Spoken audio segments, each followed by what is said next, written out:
For most people, selling sucks. It seems hard, uncomfortable, and completely unnatural. So they either grit their teeth and struggle through, or they avoid selling altogether. In fact, much of the entrepreneurial business model caters to people who don't want to sell or think they can't sell. Maybe they even failed at selling in the past. So things like blogging, ebooks, podcast launches, and more are all attempts to get a new customer without really having to sell. But here's the problem. If you want to consistently sell your program or service for, say, $3,000 or more, then you can't hide behind a shopping cart. If you want clients to pay you what you're really worth, then you must have a sales conversation on the phone, via Zoom, or in person, perhaps.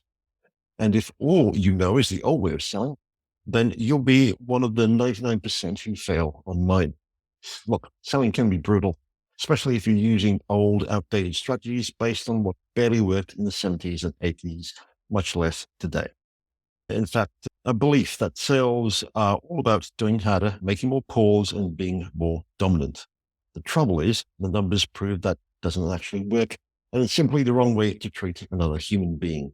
It's also why 99% of people will fail when attempting to sell. But it doesn't have to be a grind. In fact, our guest is here to talk to us about selling with dignity. Hello and welcome to the Predictable B2B Success podcast brought to you by Sproutworth.com. I'm Vinay Koshi and our guest today is Harry Spaight. Harry, you're a keynote speaker, sales coach, and author. And after serving as a missionary in the Dominican Republic, I believe you've brought the principles that you've learned from that experience about serving others to corporate sales and have successfully sold and led sales teams for a Fortune 500 company. You're also the author of Selling with Dignity, Your Formula for Life-Changing Sales Results, and host the podcast Sales Made Easy, which highlights that selling, when it's done right, is easier, more profitable, and actually enjoyable. Now, Harry, I'm curious, was there a significant event that caused you to go from being a missionary to joining sales or getting into sales? If so, what was it? Oh, that is a great question. And thank you for asking. Thank you for having me on the podcast. I just loved how you started this show with the way people feel sales, that it sucks. For many, it sucks. So that's just fantastic. So I may have to use that one down the road. Yes, the significant event, I believe, was in 1996. My wife asked the question, are we ever going to have children or is this it? I realized then that the mission life was coming to a quick end because the biological clock was ticking. And for those who don't know, I used to run a small janitorial business. So I cleaned floors, toilets, washed windows, and did whatever it took to support my mission work. And I, Vinay, did not want to go back to that. So that's how I got into sales is I found a way to get into sales with a missionary / janitorial background. Excellent. Perhaps we could dive more into the sales side of things, but I'm curious, what would you say is your personal area of strength? What would I say would be my personal areas of strength? Yep. Yeah, I'd say the whole communication thing and being a good listener is huge in sales. So many focus on speaking and knowing their product. They often overlook the most important thing is trying to listen to what the prospect is telling us. And obviously that's something that businesses talk about a lot, this whole idea of listening. You certainly pointed out that we should really be listening to what they're saying. But in that area of strength, there's something else that businesses don't know, but should. Yeah, as far as people who are selling, they're thinking that it's based on product knowledge. Product knowledge is important, but really understanding your prospect's business and what they're doing so that you can be a value add to them. And it's not just leading with product, it's leading with understanding who your prospect is and seeing if there's a fit. And not everyone's a candidate. As you've heard, you've probably gotten the calls or you've been around the calls where people are just calling complete strangers. They feel like they might be in their ideal client and are asking for a demo before they even know what the company does. Mm. And it's all based on the numbers of the more demos will lead to more proposals, will lead to more sales. And that to me is a pretty big disconnect. Okay. So this idea of selling as being pushy and trying to get the numbers across the line, so to speak, is fairly outdated. If serving is the way to go, how do we get people who do not know of you as yet or of your product as yet? How do we get them interested in a position where we could be of service to them as opposed to trying to be pushy and salesy? We still have to do a lot of the sales related things. We should research, we should understand who is our ideal client. That to me is very critical so that you're spending time with the right people. Now, everyone can be friends. We can be friends with anybody, but we have limited time in a week or in a day, and we really should be trying to spend it with people who can buy our stuff if we're trying to grow our business. So with that in mind, understanding who they are and what the challenges that their businesses are facing. If whatever it is our offer is, we should be able to solve somebody's business problem if we're calling on B2B, and then find out how we could be of value other than just selling our product and service to them. So this is where the value comes in, where you have to have a little bit of, when I say a little bit, but having more business acumen and understanding your clients' challenges and who their clients are. That will help us to think a little bit differently instead of just pushing product. Mhm. Identifying your target customer, understanding the pain points, and being able to speak to that is relevant. How would you, are you saying that we should use that knowledge to essentially get people to put their hands up and say, hey, I'm interested in talking about that, or I need some help with that, as opposed to necessarily sending out cold calls or doing cold calls or sending out cold emails, etc.? Yeah, I'm not a huge fan of the cold emails, but calls that are based on some knowledge where you can research. I get it where some companies are just doing the auto dialing and the numbers are difficult when you're looking at the pickup ratios versus dials. And I understand that. But what happens is when you're making the calls, you have no idea who's picking up the phone. It's hard not to go into a pitch because you really don't know what's on the other end of the line. But for companies that understand the value of researching and making a connection, I think making calls is still part of it. And then finding out where people are, if they're at trade shows or if they're at events that you can attend and meet people and have conversations with those people, then that's all part of it as well. So there's no, in my opinion, as much as I'd love there to be a silver bullet, there isn't. There's a lot of different things that we can be doing. And you mentioned a lot of them in the beginning, right? Mhm. And then the way your introduction was, where people are behind Instagram and Facebook and LinkedIn, and they're trying to get people to go to their website, draw people in, and so forth. That's all part of it. But you also have to have conversations. And whether that be with, I look at a cold call, people have different definitions, as someone that is being researched, where you're researching the prospect, you're Mhm. finding out some challenges that their business may be having. You're going to the website, spending a few minutes on it, not hours, but for a few minutes, you're getting an idea of who they are, what they do, how they serve, and then the roles of the people. There's a lot of information that's available, and understanding that and who might be some of the players that you need to speak with. That's all part of the process, in my opinion. Brilliant. So, Uh, if I'm listening to you correctly, if I'm hearing you correctly, you're almost saying that we need to establish trust and credibility first with our potential buyers. Would that be correct? yes. And this is where the disconnect is that Mhm. sellers don't think that's important early on.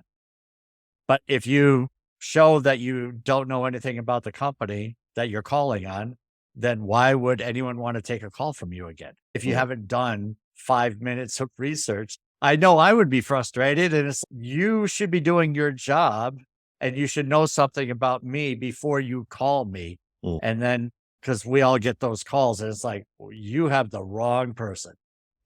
That's not what I do." And so that's frustrating for the buyer or the prospect. And how do you get back in? So So it could be one and done. in a B2B context, though, oftentimes there are multiple stakeholders who need to make the buying decision. Yep. What would be your approach to such scenarios? How do we build trust, not just with one person, but with a multitude of people who have different agendas and objectives to fulfill? Yeah, this is another challenge. It's really understanding people. And the simple thing for salespeople is to connect with people who are like them. So most of us in sales are fairly outgoing, fairly talkative, things like that. So when we connect with someone who's like, that's pretty easy. But then you might be dealing with CFOs, financial people, IT professionals, depending on what you're selling. And you look at those people and their personalities are far different from the typical outgoing salesy type person. So becoming relatable to those people the thought I have is where you're using their personality and you're trying to relate to who they are versus just treating everyone the same. So that ability to connect with different people and then try to ask them, get them engaged. And you can say things like, we've all been in the meetings where someone's got their arms folded and they're clearly not agreeing. And you try to draw that person in. You might say, Vinay, looks like you have an opinion on this. What's your thought? And now you've got the person might say, this is stupid, or I think they'd be very frustrated. They might have their preferred vendor, but at least now, and you got them involved in the conversation. And whatever they tell you, that is something that you can use to help grow the relationship. Mhm.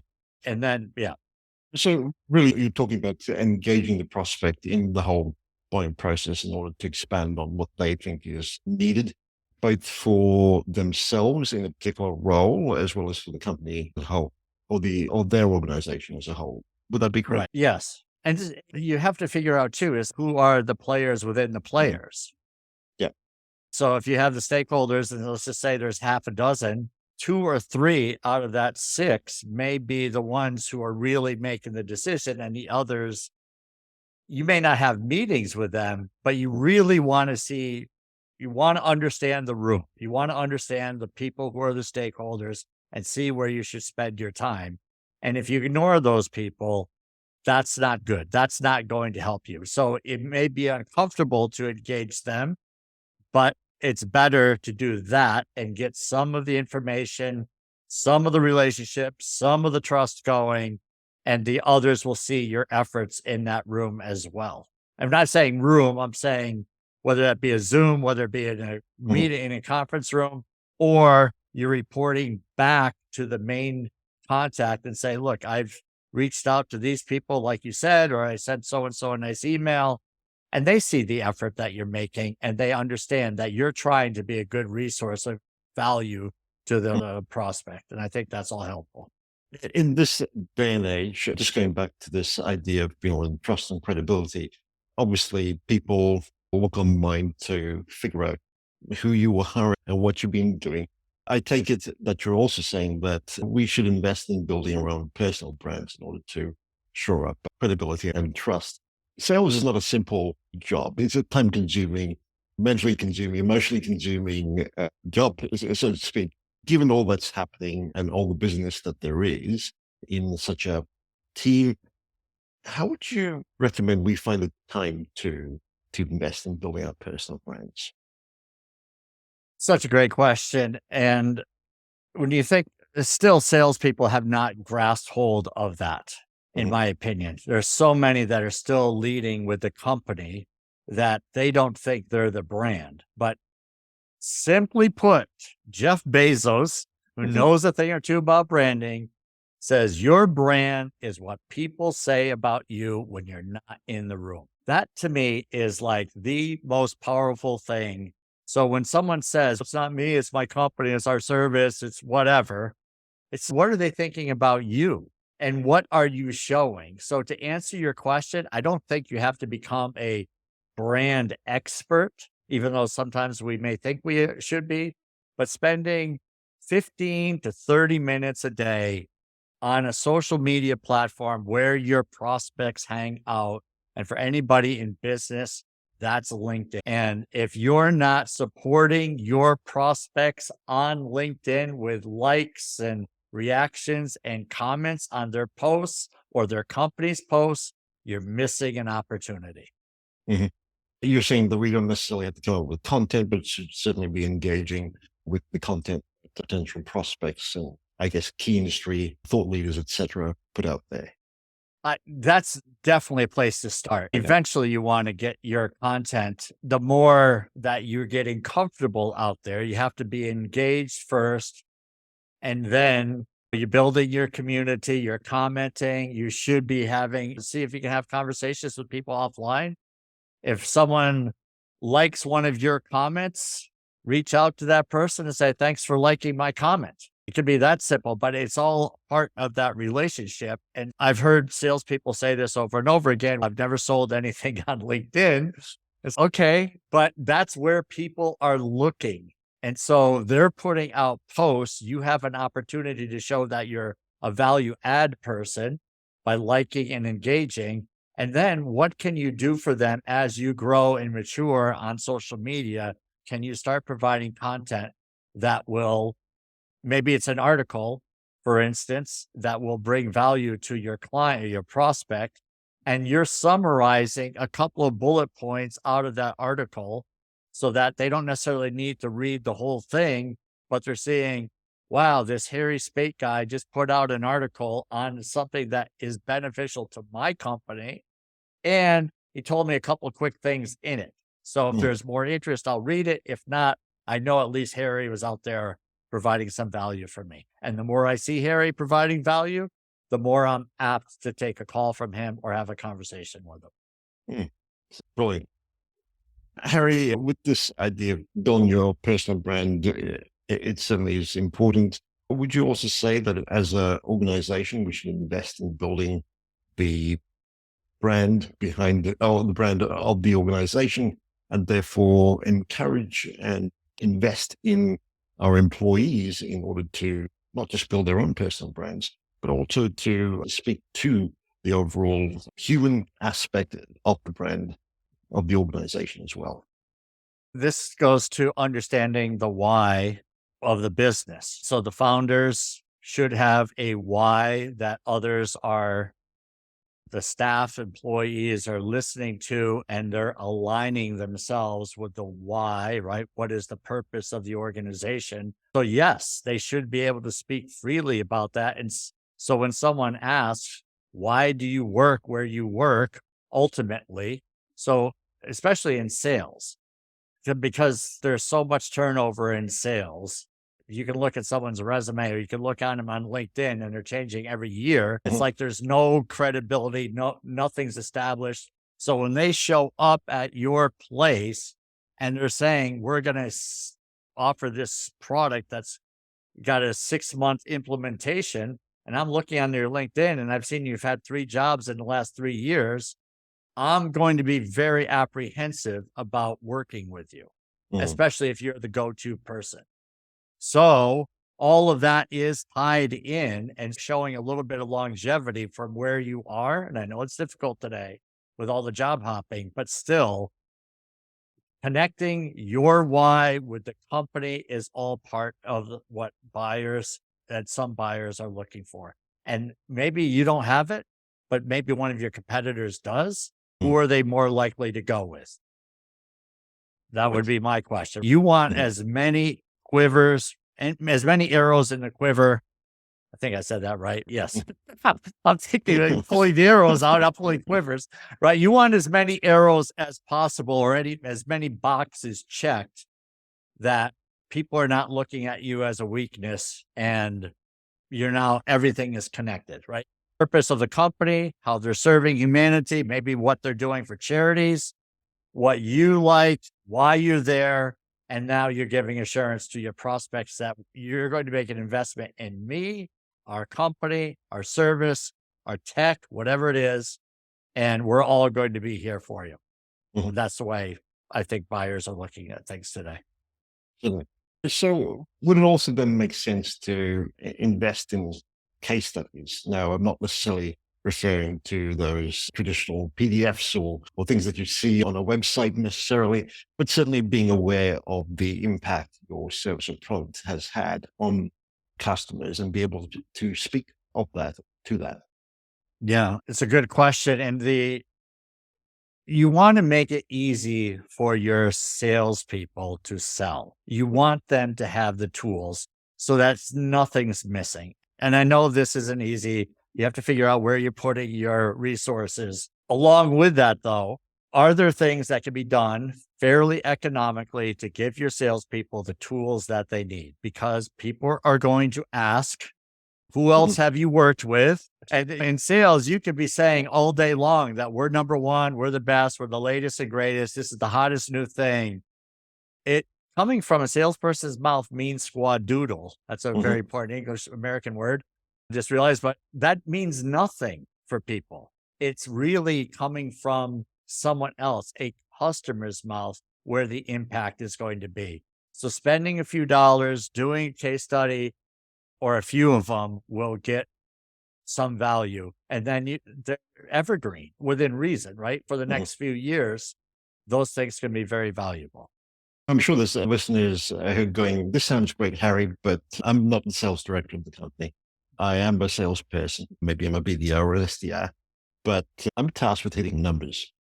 Relationships sounds great, but at the end of the day, I've got to hit the numbers. So how would you speak to that? And I wonder if your book addresses that tension, so to speak. If so, what would your advice be to them? Yeah, I worked for a publicly held company. Trust me, I had to hit numbers. We all have to hit numbers in sales. So the results is what matters. It didn't mean I loved doing the work just for the sake of the numbers, but sometimes you have to play the game. But it didn't mean I stopped being a human being. I never looked like, for instance, I don't I could not make the calls to get through one person to get to the next person, meaning that I could not get through the gatekeeper without having at least a short conversation, seeing that there's another human being on the line. It just never appealed to me that I had to steamroll through or Mhm. over the gatekeeper to find decision makers. So I always felt like I'm going to treat the gatekeeper, quote unquote gatekeeper, not that I viewed them as that, as Mhm. regular people, and use my my beliefs that are the way I treat people as part of what I do. To answer your question, the numbers don't ever go away in life, right? Mhm. Sales, the the biggest important number is, what are we bringing in? What are our results? And if the results aren't there, then we've got to analyze and say, what am I doing? And look in the mirror, because that's a great thing about sales, is that there's not a lot of pointing the finger and blaming. It's really, what do I need to do better? And we've all been there in sales. We all started at zero. So Thoughts? you're saying that the numbers certainly matter, but the way we treat people is important. And if that is the case, then a good portion of our time should certainly be not just invested in doing the research and the outreach, but also in following up and ensuring that we're nurturing relationships as opposed to treating it as a transactional thing. Exactly. And this is, again, depending on the organization and how many layers of support there are. But some companies have client success managers, for instance, and others don't. And depending on the size and infrastructure, but if there isn't a CSM involved, you want to stay in touch with your client. You want to stay in touch with your clients anyway, but Mhm. you should Yeah. have meetings throughout the year, at least a couple of meetings throughout the year off the selling cycle, to see how things really are and what other opportunities there are. There's opportunities in there to get internal referrals, external referrals, to get testimonials. Maybe they do a video testimonial. There's all kinds of benefits if Mhm. we stay in touch and continue to nurture our current accounts, because they will buy more stuff from us. And that's often missed. Once the sale is made, salespeople have a tendency to move on to the next opportunity, and then they leave poor Bill or Mary behind and say, good luck with my support team. I'm curious, so what would you say is something that salespeople should know about marketing and client success teams? What should they know about? They should work with them. Fair enough. They're not, it should be like everyone is on the same team. So for years, I chuckled a little bit, is because sales and marketing used to be putting my two fists together. Is that for years, sales didn't understand marketing, marketing didn't understand sales. Salespeople would complain about the bad leads. Marketing would say, you salespeople can't close anything. So there's all this animosity going on, and neither of them understood each other.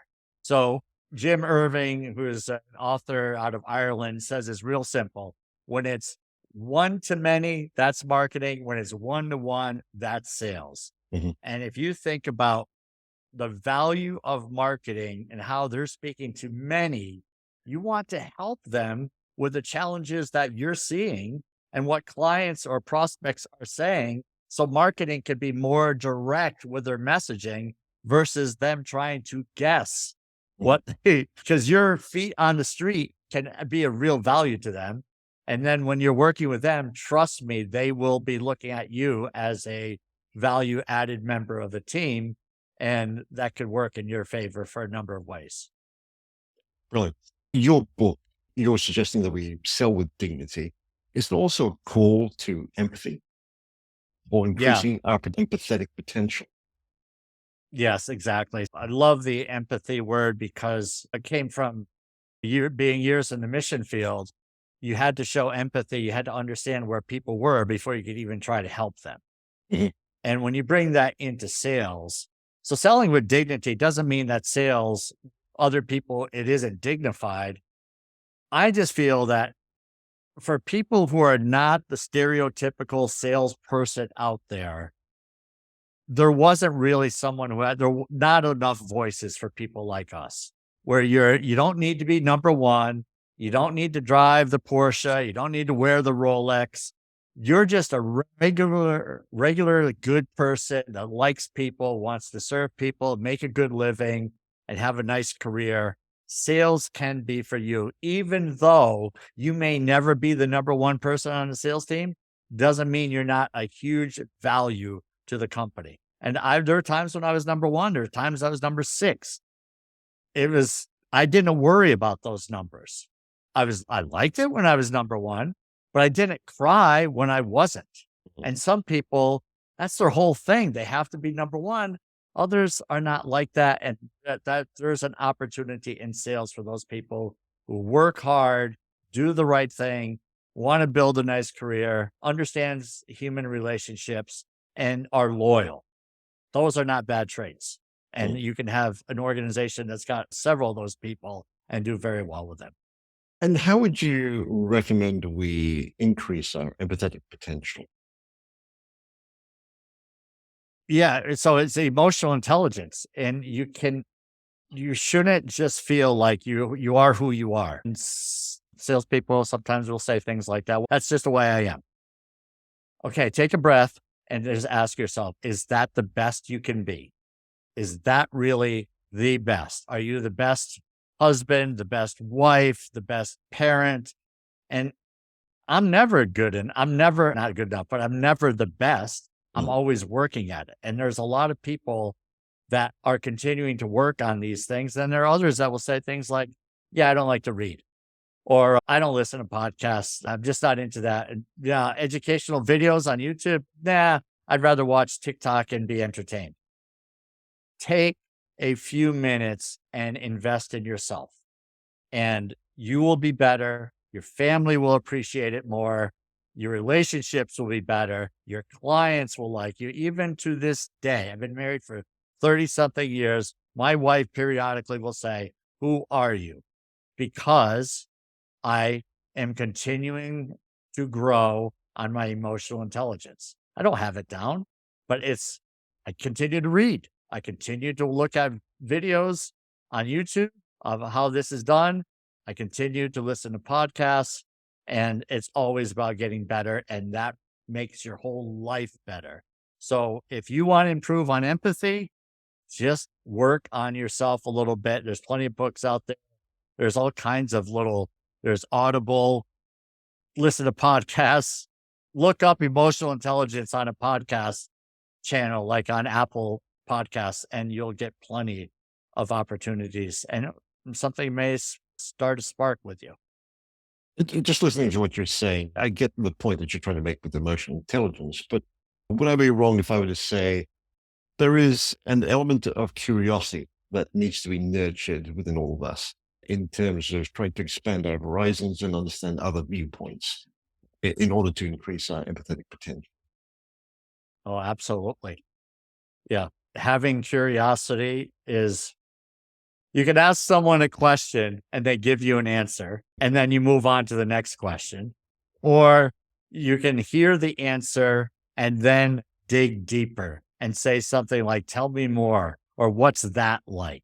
And so when you're not, you may be naturally curious. I don't know if we all are, some are, but I think, again, you have to work on these. And I love the question. Yes, curiosity, not just settling. So when someone can ask you, like at the end of a sales call, when you review the sales call, if you're doing it with yourself and you pat yourself on the back and say, that was a really good call. I was awesome. I was incredible. I got all this information. Ask yourself, what could I have done a little bit differently? What did I pick up on that I could do a little bit better next time?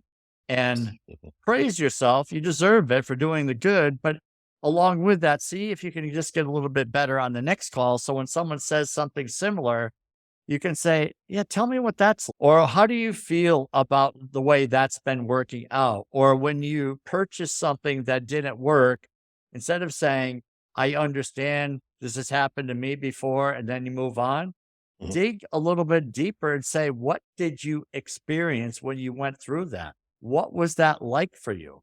How did others respond to that? And you ask a couple of follow-up questions, and now you've got this curiosity thing going on.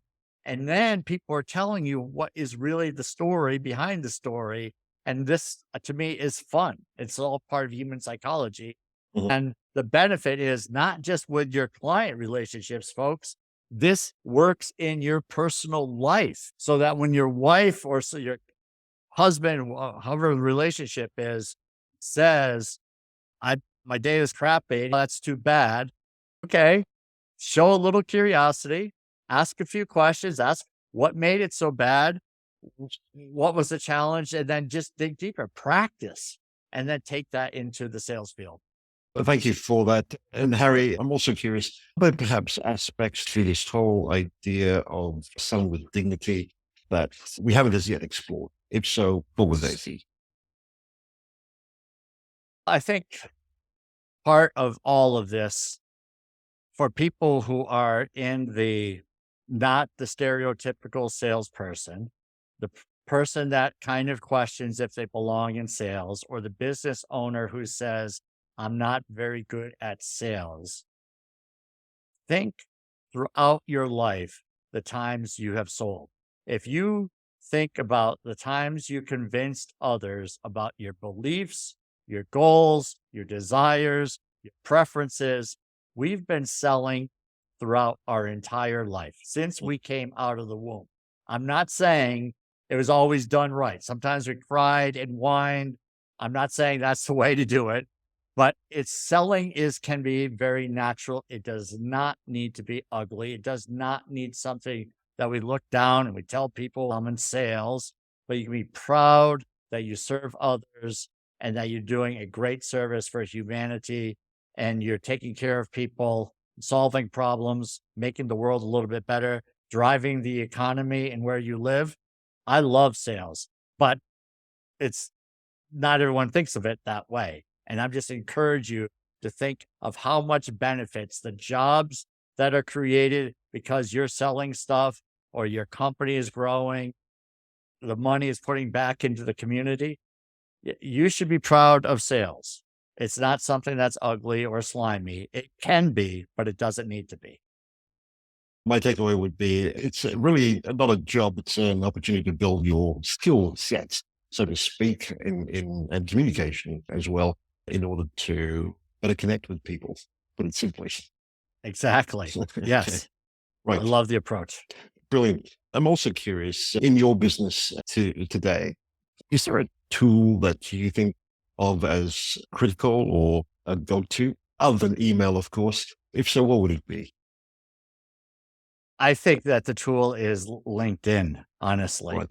It's just such an opportunity. It's being at a network event virtually, and people are talking and putting themselves out there, and you get to go into their space and say hello and develop a relationship. When people, let me just think, if a prospect is on LinkedIn and they're a thought leader to some degree, and they're posting stuff about their business, about the community, all kinds of different things that these people will be doing, you can be right there with them, praising them, thanking them, supporting them, and it's being missed by so many people. It's like the thought leaders are in these companies, they're presidents and CEOs, and we're missing out on the sales side of things because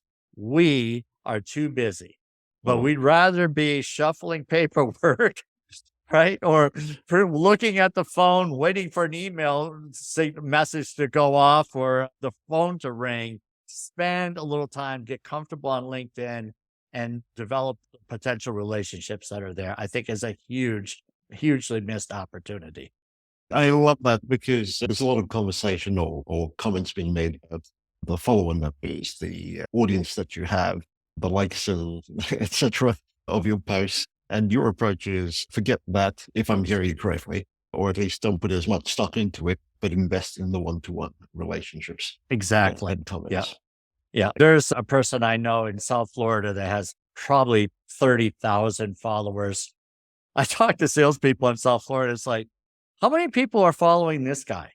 And just pull him up on LinkedIn. It's like, how many people are commenting? Look at all the stuff he does. It's Mm, almost all community involvement.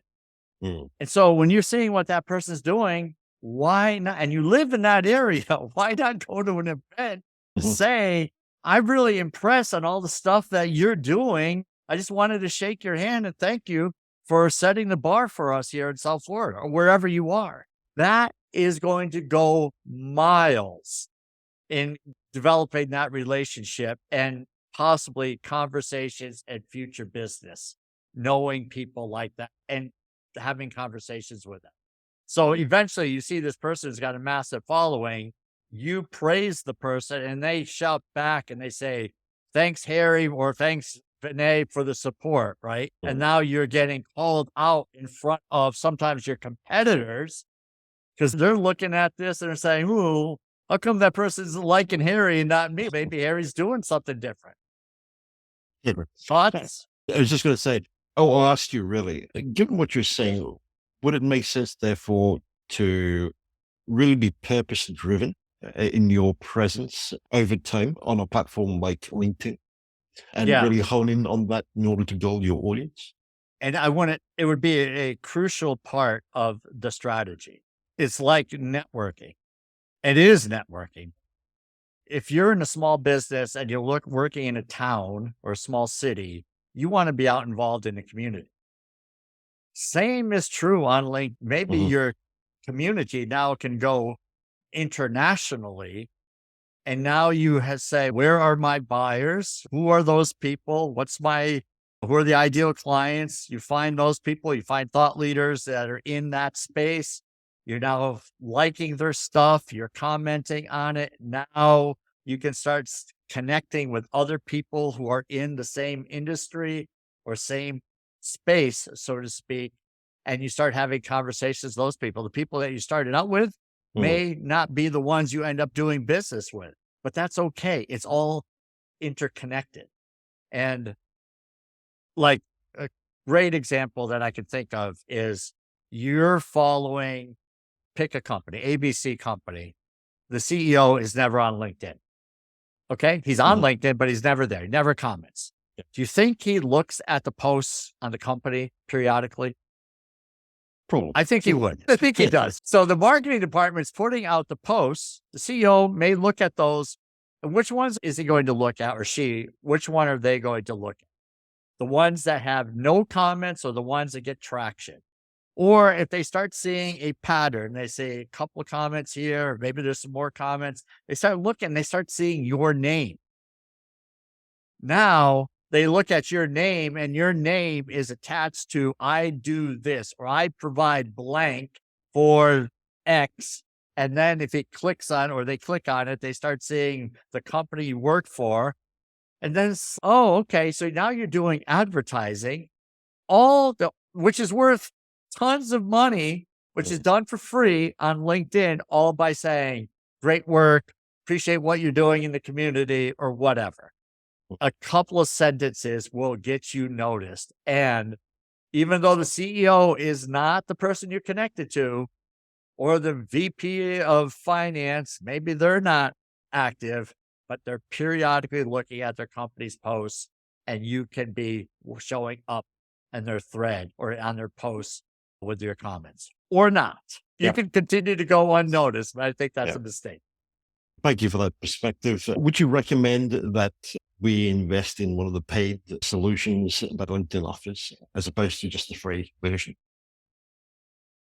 I use the free version, and people have told me over the years, don't pay for it until you maximize the free. And when I ever paid for it, I still said, I'm not using this enough to, and it's not expensive, but if for doing the research, you should pay, I think, to get what contacts that you want, to do the searches and to get that done, spending whatever, $80 a month in the beginning, especially.